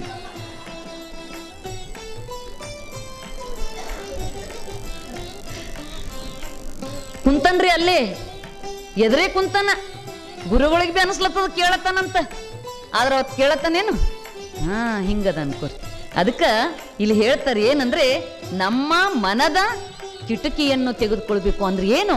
ಏಕಾಗ್ರತೆಯಿಂದ ನಮ್ಮ ತನು ಮನ ಭಾವ ಎಲ್ಲವೂ ಕೂಡ ಅದೇ ಒಂದು ಧ್ಯಾನದಲ್ಲಿ, ಬಸವ ಅಲ್ಲಮ ಶರಣರ ಒಂದು ಧ್ಯಾನದಲ್ಲಿ ನಾವು ಇದ್ದಾಗ ಮಾತ್ರ ಅದನ್ನು ಒಳಗೆ ಪ್ರವೇಶ ಮಾಡಲಿಕ್ಕೆ ಮತ್ತು ನಮಗದು ಸುಖ ಕೊಡ್ತದ, ನಮಗದು ಶಕ್ತಿ ಕೊಡ್ತದ. ಅಂಥ ಒಂದು ಶಕ್ತಿಯನ್ನು ನಾವು ತುಂಬಿಕೊಳ್ಬೇಕು. ಅಂದಾಗ ಮಾತ್ರ ಆ ಚರಿತ್ರೆಯ ಫಲ ನಮಗೆ ಅಲ್ಲಿ ಸಿಗ್ತಾ ಇದೆ. ಅದನ್ನು ಮಾಡ್ತಕ್ಕಂಥ ಕಾರ್ಯನೇ ಯಾವುದು ಮಾಡ್ತದಂದ್ರೆ ಇದು ಮಂಗಳಾಚರಣೆ ಮಾಡ್ತದ್ರಿ. ಈಗ ನೀವು ಕೂಡ ಮಂಗಳಾಚರಣೆ ಮಾಡ್ತೀರಿ. ಹೊಸ ಮನೆ ಕಟ್ಟಿದಾಗ ಎದರ್ಲಿಂದ ಪ್ರಾರಂಭ ಮಾಡ್ತೀರಿ? ನೀವು ವಚನ ಪಠಣ ಮಾಡ್ತಿರಿಲ್ಲ? ಅದಕ್ಕೆ ನೀವು ಹೊಸ ಮನೆ ಪ್ರಸಾದೀಕರಣಕ್ಕೆ ಮೊದಲ ಮಂಗಳಾಚರಣೆ ಎದರ್ಲಿಂದ? ಬಸವನಾಮೂರ್ತಿ ಧ್ಯಾನಕ್ಕೆ ಮೂಲ ಅಂತ ತಿಳ್ಕೊಂಡು ನಾವು ಪ್ರಥಮವಾಗಿ ಬಸವಣ್ಣನವರ ಭಾವಚಿತ್ರ ತಗೊಂಡೋಗಿ ವಚನ ಪಠಣ ಮಾಡಿ ನಾವು ಆ ಒಂದು ಮನೆಯ ಪ್ರಸಾದೀಕರಣ ಮಾಡ್ತೀವಿ. ಅದೇ ರೀತಿಯಾಗಿ ಕಲ್ಯಾಣ ಮಹೋತ್ಸವ ಮಾಡೋದಿದ್ರು ಕೂಡ ವಚನ ಪಠಣ ಮಾಡಿನೇ ನಾವು ಮಾಡ್ತಾ ಇದ್ದೀವಿ. ಸೀಮಂತಿಕೆ ಕಾರ್ಯ ಇರಲಿ, ನಾಮಕರಣ ಇರಲಿ, ಪ್ರತಿಯೊಂದು ಕಾರ್ಯನೂ ಕೂಡ ಎದರ್ಲಿಂದ ಪ್ರಾರಂಭ ನಾವು ಮಾಡ್ತಾ ಇದ್ದೀವಲ್ಲ, ಅದರಿಂದ ನಮಗೂ ಶುಭ, ಅಲ್ಲಿ ಬಂದವರಿಗೂ ಕೂಡ ಅದು ಶುಭವಾಗ್ತದೆ. ಹಾಗೆ ಮಾಡ್ತೀವಲ್ಲ, ಅದೇ ರೀತಿಯಾಗಿನೇ ಈ ಎಲ್ಲ ಸಾಹಿತ್ಯಕಾರರು ಕೂಡ, ಕವಿಗಳು ಕೂಡ ತಮ್ಮ ಕಾರ್ಯದ ಆರಂಭ ಎದರ್ಲಿಂದ ಪ್ರಾರಂಭ ಮಾಡ್ತಾರಂದ್ರೆ ಮಂಗಳಾಚರಣೆಯಿಂದ ಅವರು ಪ್ರಾರಂಭ ಮಾಡ್ತಾ ಇದ್ದಾರೆ. ಹಾಗೆಯೇ ಈ ಕಾವ್ಯದ ರಚನಾಕಾರನು ಕೂಡ ಲಿಂಗಾನುಭಾವಿ ದಿವ್ಯ ಶರಣರಿ. ಗುರು ಬಸವಣ್ಣನವ್ರು ಹೇಳ್ತಾರೆ ಏನಂತ, ಆಗ 12ನೇ ಶತಮಾನದಲ್ಲಿ ಲಕ್ಷಕ್ಕೊಬ್ಬ ಭಕ್ತ, ಹೇಳ್ರಿ, ಕೋಟಿಗೊಬ್ಬ ಶರಣ ಅಂತ. ಲಕ್ಷಕ್ಕೊಬ್ಬ ಭಕ್ತ, ಕೋಟಿಗೊಬ್ಬ ಶರಣ ಅಂತ. ಶರಣ ಯಾರು? ಚಾಮರಸ ದಿವ್ಯ ಶರಣ. ಈಗ ನಾವು ಎಲ್ಲರಿಗೂ ಶರಣ ಶರಣ ಅಂತ ಬರಿತೀವಿ, ಶರಣ ಶರಣ ಅಂತ ಬರಿತೀವಿಲ್ಲ ನಾವು. ಇವ್ರೇನಾ ದಿವಸ್ಥಾನಕ್ಕೆ ಏರ್ಯಾರೇನ್ರಿ ಅಂತ ಅನ್ಬೋದ್ರಿ ನೀವು? ಅನ್ಬೋದು. ಏನ್ರಿ ಶರಣ ಹಚ್ತಾರಲ್ಲ, ಕೇಳ್ತಾರ್ರಿ ನಮಗೂ ಪ್ರಶ್ನೆಗಳೆಲ್ಲರೂ. ಎಲ್ಲ ಶರಣ ಶರಣ ಅಂತ ಹಚ್ತಾರ, ಅವ್ರೇನು ಆ ಸ್ಥಾನಕ್ಕೆ ಏರ್ಯಾರೇನ್ ಅಂತ ಕೇಳ್ತಾರ್ರಿ. ನಾವಂತೀವಿ ಹಂಗ ಅನ್ಕೋತಿದ್ದೂರದ ಏರ್ತಾರೇನೋ. ಹೌದು, ಸಾಧ್ಯ ಆಗ್ತದ್ರಿ, ಆಗಲ್ಲ ಅಂತಲ್ಲ. ಯಾಕಂದ್ರೆ ಹಿಂಗೆ ಒಬ್ಬ ಕಳ್ಳತನ ಮಾಡ್ಯಾನ, ಅದು ಪೊಲೀಸರು ಹಿಡ್ದಾರ್ರಿ. ಹಿಡ್ದಾರಂದ್ರೆ ಇನ್ನ ಅವನಿಗೆ ಹಿಡಿಬೇಕು ಅಂತ ಆ ಪೊಲೀಸರು ಇವ ಕಳ್ಳತನ ಮಾಡ್ಯಾನ ಅಂತ ತಿಳ್ಕೊಂಡು ಹಿಡಿಲಿಕ್ಕೆ ಅವರು ಹಿಂಬಳಿ ಹತ್ತಾರ ಪೊಲೀಸರು. ಆಗ ಅವ ಇಷ್ಟು ಓಡ್ತಾನಂದ್ರ ಪೊಲೀಸರು ಅದಕ್ಕಿಂತ ಸ್ಪೀಡ್ ಇರ್ತಾರ ನೋಡ್ರಿ, ಯಾಕೆ ಅವ್ರಿಗೆ ಟ್ರೈನಿಂಗೇ ಇರ್ತದ ಅದು. ಆಗ ಅವ ಅನ್ಕೊಂಡ ಏನಂತ, ಇವ್ರ ನನಗೆ ಹಿಡಿತಾರ, ಹೆಣ್ಣು ಏನ್ ಮಾಡ್ಬೇಕು ಅಂತ ಓಡ್ತಾನೆ ವಿಚಾರ ಮಾಡ್ಕೋತ ಹೋಗ್ತಾನ್ರಿ. ಅವ ವಿಚಾರ ಮಾಡ್ಕೋತ ಹೋಗೋದ್ರಾಗ ಆ ಕಾಡಿನಾಗ ಒಂದು ಬೆಂಕಿ ಅಲ್ಲಿ ಸುಟ್ಟಿರ್ತಾರೆ, ಕುಳ್ಳಿನ ಬೆಂಕಿ, ಅದು ಎಲ್ಲ ಆರಿ ಬೂದಿಯಾಗಿರ್ತದ್ರಿ. ಅವ ಅಂದ, ಇಲ್ಲೇ ಕೂಡ್ಬೇಕು, ಇಲ್ಲಿ ಕುಂತು ನಾ ವಿಭೂತಿ ಆ ಬೂದಿ ಹಚ್ಕೊಂಡು ನಾ ಜಪ ಮಾಡೋಣ ಅಂತಂದ್ರ ಆ ಕಳ್ಳವ್ರು ಮುಂದೆ ಹೋಗ್ಬಿಡ್ತಾರ, ಅದಕ್ಕೆ ನಾ ತಪ್ಪಿಸ್ಕೋಬಹುದು ಅಂತ ತಿಳ್ಕೊಂಡು ಹೋಗಲ್ಲಿ ಕುಂತು ಮೈ ತುಂಬ ಅವ್ರು ಬರತನ ಪಟ ಪಟ ಬೂದಿ ಬಡ್ಕೊಂಡ ಓಂ ನಮ ಶಿವ ಓಂ ನಮ ಶಿವ ಓಂ ನಮ ಶಿವ ಓಂ ನಮ ಶಿವ ಅನ್ಕೋತ ಕುಂತ್ರಿ. ಆಗ ಅವರು ಆ ಕಡೆ ಈ ಕಡೆ ನೋಡಿದ್ರು, ಈ ಕಡೆಯಿಂದ ಪಾಸ್ ಆದವ, ಎಕಡೆ ಹೋದ ಕಳ್ಳ, ಎಕಡೆ ಹೋದ ಅಂತ ತಿಳ್ಕೊಂಡಂದ್ರು. ಆಯ್ತು, ಅವ್ರಿಗೆ ಸಿಗ್ಲೇ ಇಲ್ಲ. ಕೊನೆಗೆ ಆ ಪೊಲೀಸರು ಬಂದು ಅವ್ರ ಮುಂದೆ, ಆ ಕಳ್ಳ ಎಲ್ಲಿ ಹೋಗ್ಯಂಗಪ್ಪ, ನಮ್ಗೆ ಸಿಗೋಂಗ್ ಮಾಡು ಅಂತ ತಿಳ್ಕೊಂಡು ನಮಸ್ಕಾರ ಮಾಡಿ ಮುಂದಕ್ಕೆ ಹೋದ್ರಿ. ಅವ್ರು ಹೋದ್ಮೇಲೆ ಆಗ ಅವ ಕಣ್ ತೆರಿತಾನೆ, ಅಲ್ಲ ಒಂದು ಕ್ಷಣ ನಾನು ಮಂತ್ರ ಹೇಳ್ದ, ಭಸ್ಮ ಹಚ್ಕೊಂಡ, ಇದ್ರ ಸಂಘ ಮಾಡ್ದ, ನಾನು ಇಷ್ಟು ನನಗೆ ಅವ್ರಲಿಂದ ಬಚಾವಾದ, ಇನ್ನು ಇದೇ ಸಂಘದಾಗಿದ್ದಾಗ ನಂಗೆ ಎಂಥ ಶಕ್ತಿ ಬರ್ತದ ಅಂತ ತಿಳ್ಕೊಂಡು ಅಂದಿನಿಂದ ಅವ ಶರಣನಾಗ್ತಾನಂತೆ. ಅದಕ್ಕಂಥ ಒಂದು ಅವ್ರಿಗೆ ಅನ್ಬೇಕ್ರಿ ನೀವು ಮನಸ್ಸಿನಾಗ, ಇವ್ರಿಗೇನು ಅನ್ಬೇಕು ನಾವು ಶರಣ ಅಂತ ಅನ್ಬೇಡ್ರಿ ನೀವು, ಅವ್ರಿಗೂ ಅಂತ ಹೋಗ್ರಿ ನೀವು. ಹಂಗೆ ಇಚ್ಛೆ ಇಟ್ಕೊಂಡು ಅನ್ರಿ ನೀವು, ಇವನು ಶರಣ ಆಗ್ಬೇಕಂತ ಅದು ಸಾಧ್ಯ ಆಗ್ತದೆ, ಅವನು ಕೂಡ ಆಗ್ತಾನೆ. ಅದಕ್ಕೆ ಅಂಥ ಒಂದು ಕೋಟಿಗೊಬ್ಬರಲ್ಲಿ ಶರಣರಾಗಿರ್ತಕ್ಕಂಥ ಈ ಒಂದು ಚಾಮರಸ, ನಿನ್ನೆ ಕೇಳಿರಲ್ಲ, ಆ ಒಂದು 100 ವಿರಕ್ತರ ಸಾಲಿನಲ್ಲಿ ವಿಜಯನಗರ ಸಾಮ್ರಾಜ್ಯವೇ ಗುರುತಿಸ್ತಕ್ಕಂಥ ಒಂದು ಸಾಧನಾ ಶಕ್ತಿ ಸಿದ್ಧಿಪುರುಷ ದೈವೀ ಕವಿ ಯಾರು ಅಂದರೆ ಚಾಮರಸ. ಅಂಥ ಚಾಮರಸ ಗುಹ ಅಲ್ಲಮರ ಚರಿತ್ರೆಯನ್ನು ಬರಿತಾ ಇದ್ದಾರೆ. ಅವರು ಬರೆದು ಈ ಗ್ರಂಥಕ್ಕೆ ಎಂಥ ಒಂದು ಶ್ರೇಷ್ಠತ್ವ ಅವರು ತಂದ್ಕೊಟ್ಟಾರೆ ಅಂತಂದ್ರೆ ಕೇಳಬಾರ್ದು. ಯಾಕಂದ್ರೆ ನೀವೆಲ್ಲ ನೆನಪಿಸ್ಕೊಳ್ರಿ, ಕವಿನೇ ಅಂತ ಶ್ರೇಷ್ಠ ಕವಿ, ಅದರಲ್ಲಿ ಮತ್ತೆ ಎಂಥರ ಚರಿತ್ರೆ ಬರ್ದಾರಿ. ಸಿದ್ಧಿ ಪುರುಷ ಮಹಾನ್ ವ್ಯೋಮಕಾಯನಾಗಿರ್ತಕ್ಕಂಥ ಅಲ್ಲಮನ ಒಂದು ಚರಿತ್ರೆಯನ್ನು, ಆ ಕಾವ್ಯದ ವಸ್ತು ಅಲ್ಲಮನನ್ನ ಆರಿಸ್ಕೊಂಡು ಬರೆದಿದ್ದಾನಂದ್ರೆ ಆ ಕಾವ್ಯ ಎಷ್ಟು ಶ್ರೇಷ್ಠ ಅಂತಕ್ಕಂಥದ್ದು ನೀವು ಇಮ್ಯಾಜಿನ್ ಮಾಡ್ಕೊಡ್ರಿ. ಅಂಥ ಒಂದು ಶ್ರೇಷ್ಠವಾಗಿರ್ತಕ್ಕಂಥ ಕಾವ್ಯ ನಾವು ಪಠಣ ಮಾಡೋರಿದ್ದೀವಿ. ಈ ಚಾಮರಸ ಹುಟ್ಟಿದ್ದು ಎಲ್ಲಿ ಅಂದರೆ ಕೆಲವು ಗ್ರಂಥಗಳಲ್ಲಿ ಗದುಗಿನಲ್ಲಿ ಅಂತ ಹೇಳ್ತಾರೆ, ಇನ್ನು ಕೆಲವು ಕಡೆ ನಾರಾಯಣಪುರ, ನಾನಾಪುರ ಅಂತಲೂ ಕೂಡ ಅಲ್ಲಿ ಹೇಳ್ತಾರೆ. ಪ್ರಭುದೇವರ ಒಂದು ಸಾಂಗತ್ಯದ ಒಂದು ಕಾವ್ಯದಲ್ಲಿ ನಾನಾಪುರ ಅಂತ ಹೇಳ್ತಾರೆ. ಆದರೆ ಗುರುರಾಜ ಚಾರಿತ್ರ್ಯದಲ್ಲಿ ಮತ್ತೆ ಗದುಗಿನ ಪ್ರೌಢದೇವರನ ರಾಯನ ಒಂದು ಕಾವ್ಯ ಭೈರವೇಶ್ವರ ಕಥಾಮಣಿ ಸೂತ್ರ ರತ್ನಾಕರದಲ್ಲಿ ಗದಗ ಅಂತ ತಿಳ್ಕೊಂಡೆ ಸ್ಪಷ್ಟವಾಗಿ ಅವ್ರು ಹೇಳ್ತಾ ಇದ್ದಾರೆ. ಚಾಮರಸನ ಊರು ಗದಗ ಅಂತ ತಿಳ್ಕೊಂಡು ನಾವು ತಿಳ್ಕೊಳ್ಬೇಕಾಗ್ತದೆ. ಆದ್ರೆ ಅವ ಎಲ್ಲ ಬೆಳೆದಿದ್ದು ಉಳಿದಿದ್ದು ಎಲ್ಲಿ ಅಂತಂದ್ರೆ ಬರೆದಿದ್ದು ವಿಜಯನಗರ ಹಂಪಿಯಲ್ಲಿ. ಈ ಒಂದು ಕಾವ್ಯ ಭಾಮಿನಿ ಷಟ್ಪದಿಯಲ್ಲಿ ಬರೆದನ್ರಿ. ಈ ಒಂದು ಕನ್ನಡ ಸಾಹಿತ್ಯ ಚರಿತ್ರೆಯನ್ನು ನಾವು ತೆಗೆದು ನೋಡಿದಾಗ ನಮಗೆ 1ನೇ ಶತಮಾನದಿಂದ 8ನೇ ಶತಮಾನ ತನಕ ಎಲ್ಲ ಶಾಸನಗಳೇ ಸಿಗ್ತಾವ್ರಿ. ಅಂದ್ರೆ ಕಲ್ಲಿನ ಮೇಲೆ ಬರೆದಿರ್ತಕ್ಕಂಥ ಗ್ರಂಥ ಸಿಗಲ್ಲ. ಅದು 9ನೇ ಶತಮಾನದಲ್ಲಿ ಕವಿರಾಜ ಮಾರ್ಗ, ನಂತರ 10ನೇ ಶತಮಾನದಲ್ಲಿ ಪಂಪ, ಪೊನ್ನ, ರನ್ನ, ನಾಗಚಂದ್ರ ಅವರು ಬರ್ತಾರೆ ಕವಿಗಳು. ಆ ನಂತರ ವಚನಕಾರರು ಬರ್ತಾ ಇದ್ದಾರೆ. ಆ 10ನೇ ಶತಮಾನದಲ್ಲಿ ಈ ಪಂಪ, ಪೊನ್ನ, ರನ್ನ ಎಲ್ಲ ಚಂಪು ಕಾವ್ಯದಲ್ಲಿ ಬರೀತಾರೆ. ಚಂಪು ಅಂದ್ರೆ ಒಂದು ಗದ್ಯ, ಒಂದು ಪದ್ಯ ಇರ್ತದ್ರಿ. ಅದರಲ್ಲಿ ಹಳೆಗನ್ನಡ ಮತ್ತು ನಡುಗನ್ನಡ ಮಿಶ್ರಿತವಾಗಿರ್ತಕ್ಕಂಥ, ಸಂಸ್ಕೃತ ಮಿಶ್ರಿತವಾಗಿರ್ತಕ್ಕಂಥ ಒಂದು ಚಂಪು ಕಾವ್ಯ. ನಂತರ ಬಂದಿರತಕ್ಕಂಥದ್ದು ವಚನ. ಆಮೇಲೆ ಹರಿಹರ ರಗಳೆ ಬರ್ದ ರಾಗವಾಂಕನಿಂದ ಷಟ್ಪದಿ ಕಾವ್ಯ ಅಲ್ಲಿ ಪ್ರಾರಂಭವಾಯ್ತ್ರಿ. ಈ ಷಟ್ಪದಿಗಳು ಅಂದ್ರೆ ಷಟ್ ಅಂದ್ರೆ 6, ಪದಿ ಅಂದ್ರೆ ಸಾಲು. 6 ಸಾಲಿಂದಲ್ಲಿ ಇರ್ತಾ ಇದೆ. ಅದರಲ್ಲೂ ಕೂಡ 6 ಪ್ರಕಾರ ಬರ್ತಾವ್ರಿ. ಶರ, ಕುಸುಮ, ಭೋಗ, ಭಾಮಿನಿ, ಪರಿವರ್ಧಿನಿ, ವಾರ್ಧಕ ಅಂತ ತಿಳ್ಕೊಂಡು ಇವನು ಬರೆದಿರ್ತಕ್ಕಂಥದ್ದು ಯಾವ ಷಟ್ಪದಿಯಲ್ಲಿ ಅಂತಂದ್ರೆ ಅದು ಭಾಮಿನಿ ಷಟ್ಪದಿಯಲ್ಲಿ ಚಾಮರಸ ಬರೆದಿದ್ದಾನೆ. ಅದು ವಿಶೇಷವಾಗಿ ಆ ಒಂದು ಷಟ್ಪದಿಗಳು, ಎಲ್ಲಾ ಷಟ್ಪದಿಗಳು 6 ಸಾಲಿಂದ ಇರ್ತಾವಲ್ಲ, ಅದರಲ್ಲಿ 3ನೇ ಮತ್ತು 6ನೇ ಸಾಲುಗಳು ಸಮವಿರ್ತವೆ. 1, 2, 4, 5 ಸಮವಾಗಿರ್ತಕ್ಕಂಥದಕ್ಕೆ ನಾವು ಷಟ್ಪದಿ ಅಂತ ಇಲ್ಲಿ ಕರಿತಾ ಇದ್ದೀವಿ. ಇಂಥ ಒಂದು ಭಾಮಿನಿ ಷಟ್ಪದಿಯಲ್ಲಿ ಬರೆದಿರ್ತಕ್ಕಂಥ ಕಾವ್ಯ ಯಾವುದು ಅಂದ್ರೆ ಚಾಮರಸನ ಪ್ರಭುಲಿಂಗ ಲೀಲೆ. ಇದಕ್ಕೆ ನಾವು ದಾರ್ಶನಿಕ ಕಾವ್ಯ ಅಂತಲೂ ಕೂಡ ಕರಿತಾ ಇದ್ದೀವಿ. ನಿಮಗೆಲ್ಲ ಗೊತ್ತು, ದರ್ಶನ ಅಂತ ನಾವು ಯಾರಿಗಂತೀವಿ? ವಚನ ಸಾಹಿತ್ಯಕ್ಕೆ ನಾವು ದಾರ್ಶನಿಕ ಸಾಹಿತ್ಯ ಅಂತ ಕರಿತೀವಿ. ಅಂದ್ರೆ ಯಾಕೆ ನಾವು ದಾರ್ಶನಿಕ ಸಾಹಿತ್ಯ ಅಂತ ಕರಿತೀವಿ ಅಂದ್ರೆ ಮೂಲ ಸತ್ಯವನ್ನು ಕಂಡು ಅದನ್ನು ವಚನದಲ್ಲಿ ಏನ್ ಹಿಡ್ದಾರಲ್ಲ ಶರಣರು, ಅದಕ್ಕೆ ನಾವು ದಾರ್ಶನಿಕ ಸಾಹಿತ್ಯ ಅಂತ ಕರಿತಾ ಇದ್ದೇವೆ. ಅಂದ್ರೆ ಪರಮ ಸತ್ಯವನ್ನು ಈ ಪೃಥ್ವಿಯ ಮೇಲೆ ಈ ಇಳಿತಂದದ್ದು ಅದು ಈ 4 ಹಂತದಲ್ಲಿ ಬರ್ತಾ ಇದೆ ಅಂತ. ಯಾವುದು ಅಂದ್ರೆ ಆ ಪರಮಾತ್ಮನ ಪರಮ ಸತ್ಯ 4 ಹಂತದಲ್ಲಿ ಈ ಭೂಮಿ ಮೇಲೆ, ಈ ಪೃಥ್ವಿಯ ಮೇಲೆ ಅದು ಬರ್ತಾ ಇದೆ. ಹೆಂಗಂದ್ರೆ ಪರ, ಪಶ್ಯಂತಿ, ಮಧ್ಯಮ, ವೈಖರಿ ಅಂತ. ಪರ ಅಂದ್ರೆ ಅದು ಹೇಳ್ತಾರಲ್ಲ ಪ್ರಭುದೇವರು, ವಾರಿ ಬಲಿದು ವಾರಿ ಕಲ್ಲಾದಂತೆ ಅಂತ. ಅಂದ್ರ ನೀರು ಬಲಿದು ನೀರು ಗಟ್ಟಿ ಆಯ್ತು ನೋಡ್ರಿ, ಐಸ್ ಆಯ್ತದ ನೋಡ್ರಿ. ವಾರಿ ಬಲಿದು ವಾರಿ ಕಲ್ಲಾದಂತೆ, ಐಸ್ ಆಯ್ತದಲ್ಲ ನೀರೇ ಐಸ್ ಆಯ್ತದ ನೋಡ್ರಿ. ಹಂಗ ಏನೇನು ಇಲ್ಲದಾಗ ಅದು ಪರ. ಅದಕ್ಕೆ ಅಲ್ಲಿಂದಲೇ ಹುಟ್ಕೊಂತ ಅಂತ ಬಿಗ್ ಬ್ಯಾಂಗ್ ಥಿಯರಿ ಅಂತ ತಿಳ್ಕೊಂಡು ಅಲ್ಲಿ ಹೇಳ್ತಾ ಇದ್ದಾರೆ.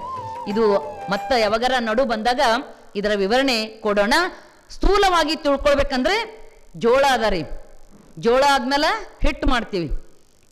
ರೊಟ್ಟಿ ಮಾಡ್ಬೇಕಾದ್ರೆ ಹಿಟ್ಟು ನಾದ್ತೀವಿ ನೀರು ಹಾಕಿ, ನಾದಿದ್ಮೇಲೆ ರೊಟ್ಟಿ ತಯಾರಾಯ್ತದ. ಹಾಗೇನೆ ಆ ಮೂಲ ಏನೇನು ಇಲ್ಲದಾಗ ಪರ, ಆಮೇಲೆ ಸ್ವಲ್ಪ ಧ್ವನಿ, ಆಮೇಲೆ ಅದು ನಾದ, ಆಮೇಲೆ ಅದು ಅಕ್ಷರದಲ್ಲಿ ಬರ್ತಾ ಇದೆ, ಅದು ವೈಖರಿ ಅಂತ ತಿಳ್ಕೊಂಡು. ಹೀಗೆ ಮೂಲ ಸತ್ಯ ಯಾರು ಕಂಡಾರಲ್ಲ ಅವರಿಗೆ ದಾರ್ಶನಿಕರು ಅಂತೀವಿ. ಮತ್ತ ಆ ದರ್ಶನವನ್ನು ಕಂಡು ಯಾರು ಬರ್ದಾರಲ್ಲ ಅದು ದರ್ಶನ ಸಾಹಿತ್ಯ ಅಂತ ನಾವು ಕರಿತಾ ಇದ್ದೀವಿ. ಹಾಗೆಯೇ ಚಾಮರಸನು ಕೂಡ ಮೂಲ ಸತ್ಯನೇ ಅವನು ಕಂಡನೆ, ಮತ್ತು ಪ್ರಭುಲಿಂಗ ರೂಪದಲ್ಲಿ ಆ ಮೂಲ ಸತ್ಯವನ್ನು ಅವನು ಹಿಡಿದಿಟ್ಟಿದ್ದಾನೆ. ಅದಕ್ಕೆ ಈ ಕಾವ್ಯಕ್ಕೆ ನಾವು ದಾರ್ಶನಿಕ ಸಾಹಿತ್ಯ ಅಂತ ಕರಿಬಹುದು. ಇದರಲ್ಲಿ ವಿಶೇಷವಾಗಿ ಎಷ್ಟು ಪದ್ಯಗಳದಾವಂತಂದರೆ 1111 ಒಂದು ಇಟ್ಟನ್ರಿ. ಸಂಖ್ಯೆನೂ ಕೂಡ ಬಹಳ ಮುಖ್ಯ ಅದ ರೀ. ಯಾಕಂದ್ರೆ ಮ್ಯಾಥಮೆಟಿಕ್ಸು ಎರಡನೇ ಸತ್ಯ ಅದಂತ್ರಿ. ವಿಜ್ಞಾನದ ಎರಡನೇ ಸತ್ಯ ಯಾವುದು ಅಂತಂದ್ರೆ ಮ್ಯಾಥಮೆಟಿಕ್ಸ್ ಅದಂತ್ರಿ. ಅದಕ್ಕೆ ಅಂಥ ಒಂದು ಸಂಖ್ಯೆಯಲ್ಲಿ ಕವಿನೂ ಕೂಡ 1111 ಪದ್ಯಗಳನ್ನು ಈ ಒಂದು ಪ್ರಭುಲಿಂಗ ಲೀಲೆಯಲ್ಲಿ ಬರೆದಿದ್ದಾನೆ. ಆ 1111 ಪದ್ಯಗಳನ್ನು ಅವನು 25 ಅಧ್ಯಾಯಗಳಲ್ಲಿ ವಿಂಗಡಣೆ ಮಾಡ್ಯಾನ್ರಿ. ಎಷ್ಟು ಅಧ್ಯಾಯ? 25. ಒಂದೊಂದು ಅಧ್ಯಾಯ ಒಂದೊಂದು ದಿನ ಮುಗಿಸ್ರ ಭಾಳ ಕಷ್ಟ ಅದ ರೀ. ಮತ್ತು ಅದ್ರಾಗ ಎಲ್ಲಕ್ಕಿಂತ ದೊಡ್ಡ ಅಧ್ಯಾಯ ಯಾವುದಂದ್ರೆ ಮಾಯಾ ಕೋಲಾಹಲದ ಒಂದು ಅಧ್ಯಾಯವನ್ನೇ ನಾವಿಲ್ಲಿ ನೋಡ್ತಾ ಇದ್ದೇವೆ. ಮತ್ತು ಎಲ್ಲಕ್ಕಿಂತ ಸಣ್ಣದ ಅಧ್ಯಾಯ ಯಾವುದಂತಂದ್ರೆ ಇವತ್ತೇನು ನಾವು ಪ್ರಾರಂಭ ಮಾಡ್ತಾ ಇದ್ದೀವಲ್ಲ